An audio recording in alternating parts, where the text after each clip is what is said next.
NTR party పెట్టి కూడు గూడు గుడ్డ తన విధానం అని చెప్పారు. పార్టీలో ఇల్లు నాగలి చక్రంతో తన ప్రాధాన్యతలు వివరించారు. 43 ఏళ్ళు ఎన్టీఆర్ రూపొందించిన పసుపు జెండా శాశ్వతంగా ఉంటుంది. తెలుగు జాతి ఉన్నంత వరకు ఎన్టీఆర్ గుర్తుంటారు. ఈ జెండా ప్రజలకు సేవ చేస్తుందని చెప్పి కూడా నేను మీకు తెలియజేస్తున్నా.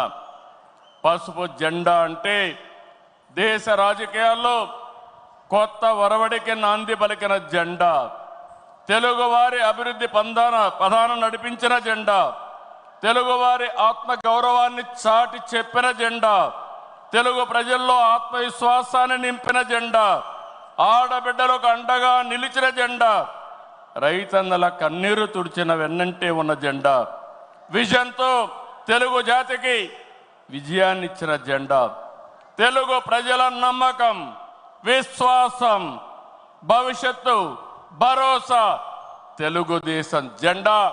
ఆ జెండా చూస్తూ ఉంటే ఎక్కడ లేని విశ్వాసం వస్తుంది. ఇది శాశ్వతంగా ప్రజలకు అండగా ఉంటుందని మరొక్కసారి ఎన్టీఆర్ సాక్షిగా మీ అందరికీ విజ్ఞప్తి చేస్తున్నాం. సంక్షేమం, అభివృద్ధి, సుపరిపాలనతో కొత్త వరడికి శ్రీకారం చుట్టిన వ్యక్తి ఎన్టీఆర్. పేదవాడికి పట్టెడన్నం పెట్టాలని 2 రూపాయల కేజీ బియ్యం, అందరికీ పక్కా ఇళ్ళు, బడుగులకు జనతా వస్త్రాలు అందించారు.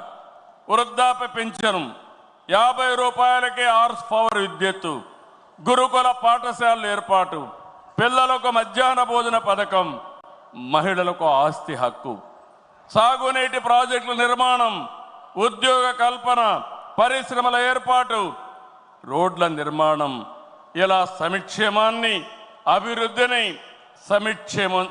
సమతుల్యం చేశారు.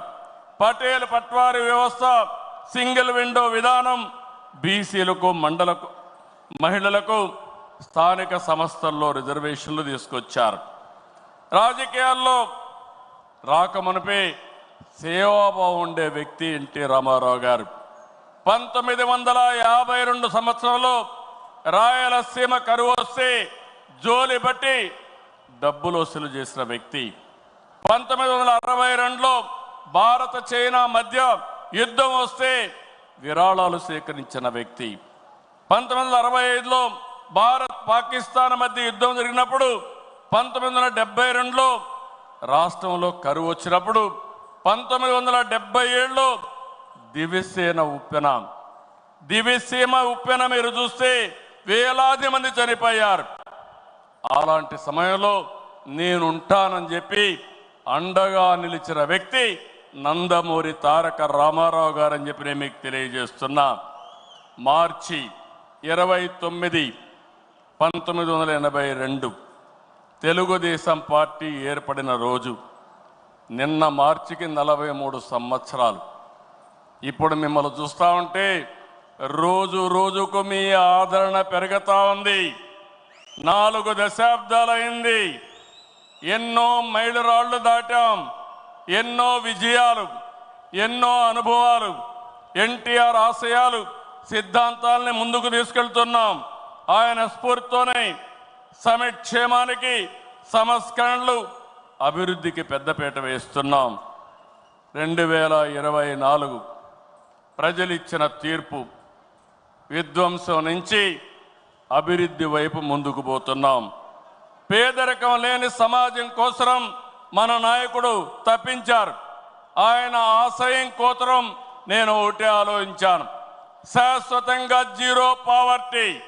అంతేకాదు, శాశ్వతంగా పేదరికం లేకుండా చేయడమే కాకుండా ఆర్థిక అసమానతలు తగ్గించి ప్రతి ఒక్కరి జీవితంలో జీవన ప్రమాణాలు పెంచాలనేది తెలుగుదేశం పార్టీ సంకల్పం అని చెప్పి కూడా నేను మీకు తెలియజేస్తున్నా.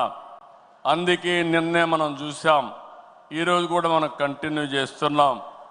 నా తెలుగు కుటుంబం, 6 శాసనాలు, ఈ 2 కూడా ఒక గేమ్ చేంజర్గా తయారవుతాయి. నేను ఏమాత్రం అనుమానం లేదు, మీలో స్ఫూర్తి చూస్తున్నా. ఎన్టీ రామారావు గారి ఆశీస్సులు ఉన్నాయి. మనం అందరం కష్టపడదాం.